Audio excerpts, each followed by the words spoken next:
Collisions galore on Canada's busiest highway. The 401 snarled by dozens of crashes, closing lanes for hours and leaving travelers feeling stranded. Good afternoon. This is CTV News at 5. I'm Stefan. We begin with chaos on the 401.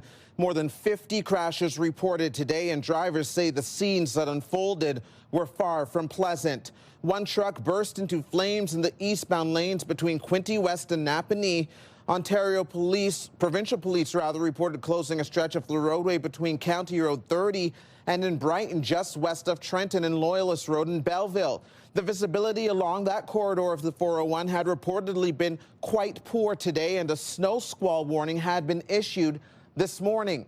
Vehicles involved turned into snow-covered evidence, seemingly frozen in time by the conditions.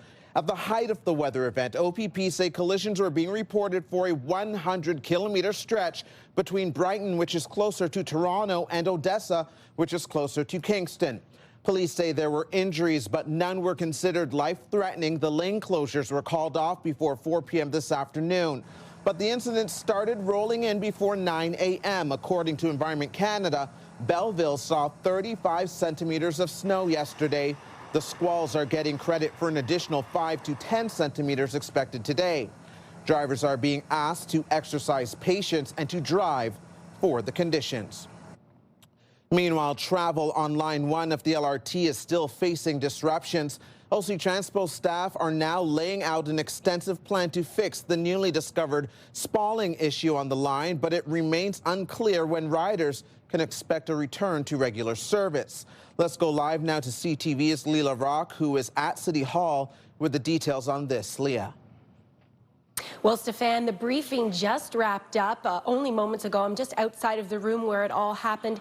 It was very technical in nature, going down really into the nitty-gritty of what exactly the issue is, what they're looking for, and how they're going to fix it. But the key takeaway, I think, if you are an OC Transpo passenger, is the level of service right now is not going to change anytime soon, because this is such a complex investigation, and this is such a complex problem, and they don't know what exactly is causing it. So as we've reported before, the problem is called spalling, and that is when small little flecks of material fall off the axle bearing. And if that goes undetected or unfixed, the result really can be catastrophic. We asked what exactly can happen to the OC Transpo General Manager, Troy Charter, and he said, you know, if this goes undetected, a derailment could be the worst case scenario. So they want to make sure that this doesn't happen. We know that they are pulling all of the vehicles that have more than 100,000 kilometers off the road, and they're replacing those axle bearings. So what does that mean? That means there's only 15 vehicles right now in service. So there's going to be a lot of crowded platforms. And here's OC Transpo General Manager Troy Charter. You know, I wish I did have a timeline for you. I don't. You know, what I can assure everyone is that we're working as best we can, as hard as we can, as fast as we can to come to a solution in terms of, you know, in being able to increase the number of vehicles, but ultimately it comes down to we need to be confident that the vehicles are safe to run in service. So right now, fixing the problem is kind of twofold. They have to replace the axle bearings on those trains, but they also have to figure out what exactly the root cause is. What is causing that? So they've got a team of investigators. They've brought in specialists from Europe, from France and Spain to come in. They're working with an independent safety monitor to figure out what exactly is going on. So as that investigation continues, they're also replacing the axle bearings on those trains that have more than those kilometers. So a lot of work is happening right now, Stefan, and as you heard from OC Transpo, no timeline of when service will get back to its usual level. Now, and Leah, how does all of this affect the Eastern LRT extension? Because if those living east of Blair have certainly been waiting some time for this, this is not a good indication that it would be ready soon. The question was posed to OC Transpo today, and they said that, as they know right now, there isn't an effect. They don't know still the timeline. It was good news earlier, a couple of months ago, when we talked about how the first quarter of the year we could have a date for the Eastern extension to open up. We still don't have that date. We still don't know when they're going into testing or that trial run period. But General Manager OC Troy Charter saying that it's full steam ahead for that team of moving forward. but they've got to fix this problem with Line 1. And they also, as we know, have a bus shortage. So there is a lot happening right now for OC Transpo. All right, CTV's Leah LaRock reporting live from City Hall for us. Thank you, Leah. As the cost of living continues to climb, shoplifting is a growing issue for many Ottawa businesses. That's why Ottawa Police partnered with a grocery store in Centretown to crack down on theft and catch people in the act. CTV's Austin Lee joins us live with more on what police are calling Project Pantry, Austin. Yeah, Stefan, this 2-week operation was launched on January 12th. It saw Ottawa police officers work with loss prevention officers to have police embedded in the store. Some were in uniform, some were not, and they were cracking down on shoplifting. There were more than 670 reports of theft at Massine's, your local independent grocer on Bank Street in Centretown last year. That represented an increase of about 34% compared to the previous year. Now, through Project Pantry, Ottawa police arrested 12 people for shoplifting, laying a combined 78 charges. Of the 12 people arrested, police believe some have ties to organized crime. People are running away, going to a car right away, and giving that that product to whoever's in the car in exchange for something, and whether that's money or whether that's drugs. We've seen that. So there's elements of organized crime certainly in these things, as well as people that are hungry or don't have the funds to perhaps buy the food, so they go and take it. Now, Chief Stubbs calls this type of operation proactive policing, something Ottawa police are looking to do more of right across the city. We have also seen some similar operations from Ottawa police in recent months, including one that was inside the Rideau Centre when officers arrested 3 people who were allegedly responsible for stealing about $75,000 worth of merchandise from multiple stores. Stefan. All right, CTV's Austin Lee reporting for us. Thank you, Austin. In other news, recent data from Ottawa Police shows there has been a drop in shootings in the capital. According to statistics available on the Ottawa Police Services website, there were 38 shootings in Ottawa in 2025, down from 52 shootings in 2024. Ottawa's police chief is crediting a proactive approach for the decline. Data shows overall reported crimes in the city are up. Around 51,000 crimes were reported in Ottawa last year, about 755 more than the year before. Canadians gathered today to mark International Holocaust Remembrance Day, honoring the millions of lives lost under the Nazi regime as anti-Semitic incidents continue to rise. CTV's Caitlin Wilson joins us live now with more on this. Caitlin. Yes, Stefan, against a backdrop of falling snow and freezing temperatures, survivors, community members and politicians gathered at the National Holocaust Monument to remember and reflect. The ceremony comes amid a rise in anti-Semitism following the start of the Israel-Hamas war. According to Jewish organizations, more than 6,200 anti-Semitic incidents were reported nationwide in 2024, about 17 a day. Last year, a Jewish woman in her 70s was stabbed in an Ottawa grocery store. The National Monument was defaced with red paint. Organizers say the event isn't just about remembering the past, it's about what we do with it and how we respond when hate shows up in our communities. We know from the past that all it takes for evil to prevail is for good people to do nothing. So days like this are a clarion call for good Canadians, the vast majority of Canadians, to take note of where this path can lead, to take note of the past, and to redouble our resolve to build this country to fulfill its promise for all its people. Candles were also lit by survivors and those carrying their stories, marking this year's theme, The Power of One.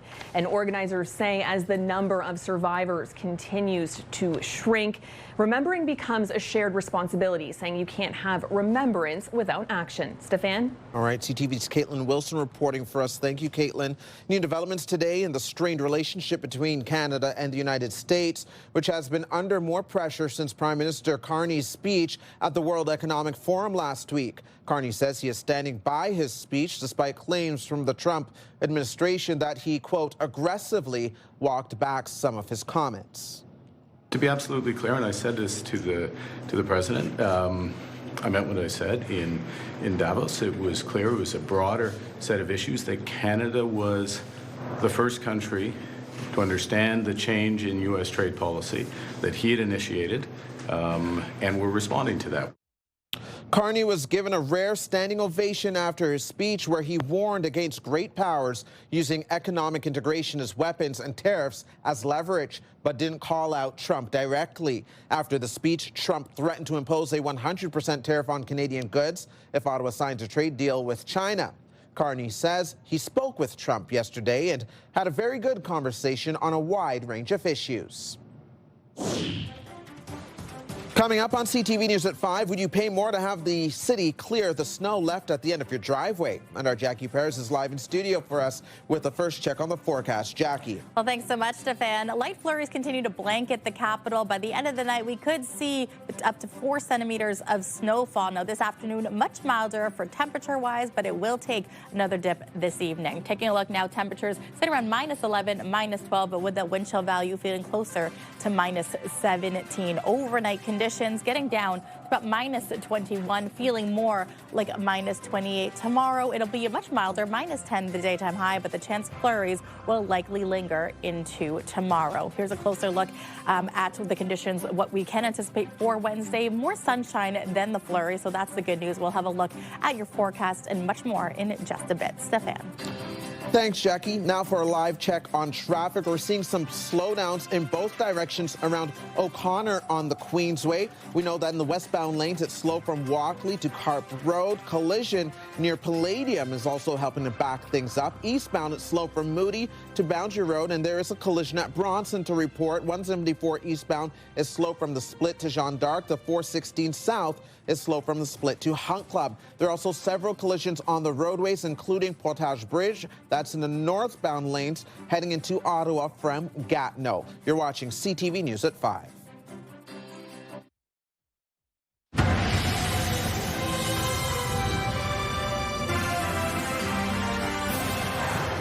Welcome back to CTV News at 5. It's an annoying part of snow clearing for many homeowners. That ridge of snow left at the end of the driveway when the snowplow comes by.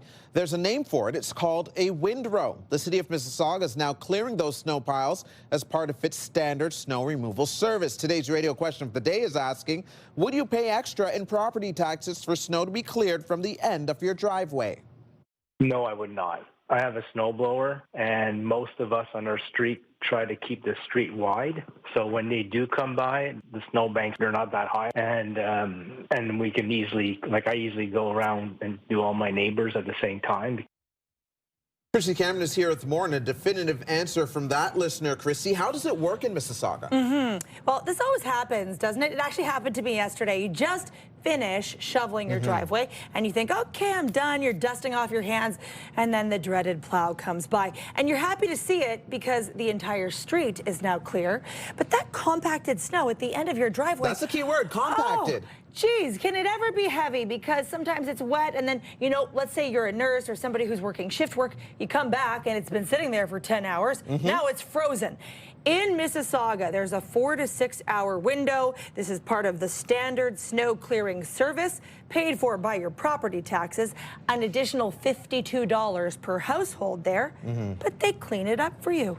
Sometimes they clean it up within 30 minutes. I actually talked to the city today, but the window officially is that you have 4 to 6 hours, and they will come and they will clear it. The same loader comes past once, then they put the special blade. It's called the windrow blade. And that's just a fancy way of saying a blade that will pick up that pile at the end of your driveway. And I get the sense that perhaps a lot of Ottawa residents are like Dad and don't want to pay any more, think they pay enough. Maybe they think it should already be part of the service. Well, personally, I see the value for seniors or people that have accessibility issues. Like, let's say you have an injury or a mobility problem. Sure, if you've got a really fancy snowblower, then, well, good for you. Get out there, help your neighbors. Hey, sign me up. But, you know, for people who don't have that service or who don't have the ability, it's an interesting idea, just tacking on that blade to pre-existing snow machinery that's already out there. I like it. Working. Don't want to pay for it. Thank you, Christy. Well, you got to pay for it, right? They got to tack it onto your property tax bills. Nothing's free. You can join the conversation and leave a comment through the Talkback feature on the iHeartRadio app. You can listen live to Christy Cameron on News Talk 580 CFRA weekdays from 2 to 6. Now watch Chrissy's segments on YouTube. Subscribe to the News Talk 580 CFRA channel. He wasn't on the bench the other night to just watch. Coming up on CTV News at 5, an update on Ottawa Senators goaltender Linus Ullmark following a leave of absence from the team, which began a month ago. Coming up tonight on CTV after the news, you can watch Best Medicine, Will Trent, High Potential, and then back-to-back episodes of The Big Bang Theory. It's time now for a closer look at the forecast. Here's Jackie, who's live in studio for us. Jackie. Well, thanks so much, Stefan. Ottawa did not get a break from the snowy conditions today, where we saw between 2 to 4 centimeters of light flurries moving through. And our Environment Canada says that Ottawa has received traces of snow from 21 to 26 days so far this month. And taking a look through our Centennial glass sky cam, it's minus 12 right now. And again, earlier, this view, much different, really little in terms of visibility. But you have seen that the wintry weather is slowly moving through and the flurries lighting up as well. That's good news for people who are along the 401 of the Kingston-Brockville corridor. Lots of flurries and snow squall warning in effect for pretty much most of our Tuesday. It has since lifted for this part of Eastern Ontario. So this is the good news, but again, still remain cautious when you are out on those roads. Now, the conditions for our Wednesday will mainly be clear, sunny skies. It is in the afternoon that we could see some light flurries moving through the valley and even parts of the Kingston area. That's going to lift into our Thursday as well. A closer look at temperatures for here in Ottawa. Well, minus 21 to start things off tomorrow morning, feeling more like minus 25. We're going to warm up to about minus 10 degrees. So this is the good news. But again, the flurries could be lingering into Wednesday evening into Thursday. Now, conditions in the Seaway, minus 20 overnight. Daytime high for tomorrow, minus 10. In the valley, temperatures sitting around minus 22 overnight with the chance of flurries lingering. Minus 11 is the daytime high with a mix of sun and cloud. And as we look towards the next several days, clearer conditions, a break from the snowfall that we have seen, and possibly the cold too. It's going to start to warm up by the time we look towards our Sunday. But for now, temperatures are averaging between minus 10 to minus 14 for the daytime highs, minus 18 to minus 29 at these overnight lows. So Friday, Winterlude, definitely want to bundle up. Maybe the greatest chance to enjoy these activities will be for Saturday and Sunday, where temperatures will get back more to seasonal, and the sunny skies don't help either, or help a lot more than what we have for the last couple of days. Stefan. All right, thank you for this, Jackie.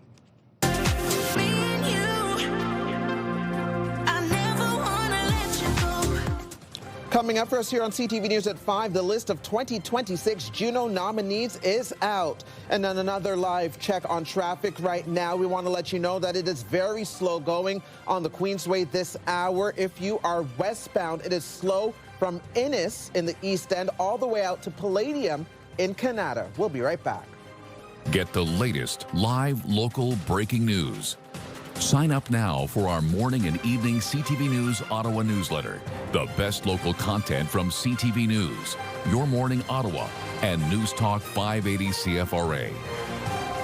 Get it all in one place. Sign up now at ctvnewsottawa.ca. The CTV News Ottawa newsletter is brought to you in part by CAA Business.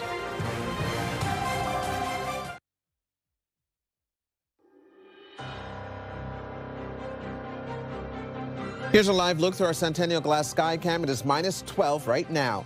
And time now for a look ahead to CTV News at 6. Here's Patricia Bull. Thanks, Steph. Here's what we're working on for 6 o'clock. Chaos on a large stretch of Highway 401 in Eastern Ontario today. We'll have the latest after OPP say as many as 50 vehicles were involved in multiple collisions between Brighton and Odessa. Of course, Canada depends on the U.S. There's much more north-south trade than there could ever be east-west trade. Canada was the first country to understand the change in U.S. trade policy that he had initiated. Prime Minister Mark Carney says he stands behind his speech at the World Economic Forum last week. You know, I wish I did have a timeline for you. I don't. You know, I can't. What I can assure everyone is that we're working as best we can, as hard as we can, as fast as we can. And an update on the LRT Line 1 service disruptions as OC Transpo looks to fix problems found on some of the train cars, but still no word on when regular service will be restored. All of that and more is coming up tonight on CTV News at 6. That's right after the early edition of CTV National News with Sandy Ronaldo at 5:30. Steph. Thanks, Patricia. Now the final 5 other stories we're following today. Sens goaltender Linus Ullmark on the ice at the Canadian Tire Centre, but still on the bench when it comes to game day. We're on his timetable, and he'll tell us when he's ready to start. Last game, he was ready to back up and knew full well that if need be, he'd be going in the net. It has been 1 month since Ullmark took a leave of absence from the team. He made a surprise return to the bench as a backup in Sunday's 7-1 win over Vegas. The team says Ullmark is not ready to start games yet, but is prepared to play if called upon. Ottawa taxpayers will spend close to $100 million to buy a private landfill in the city's east end. The purchase is funded by an increase in the solid waste fee. The 475-acre property is located on Browntree Road between Devine Road and Highway 417. If approved by council, the city will purchase a landfill for $95 million, plus applicable taxes and closing costs. A new study suggests the shingles vaccine may help prevent or delay the onset of dementia more effectively than any existing treatment. The study was published in Lancet Neurology. It analyzed health data over a 5.5-year period for more than 250,000 Ontario seniors. Researchers say the cohort that was eligible for the free vaccine based on their age had a lower probability of receiving a new dementia diagnosis by an absolute difference of 2% compared to the group ineligible for the vaccine. A heads up for those who enjoy pizza pops, you may want to check your freezers. A recall announced during the holidays over possible E. coli contamination has expanded. The Canadian Food Inspection Agency says several varieties are affected, including 3 cheese, pepperoni and bacon, deluxe, and 3 meat. General Mills, which makes pizza pops, says it is working with retailers to remove potentially affected products and urges consumers to throw out items or return them to the store for a refund.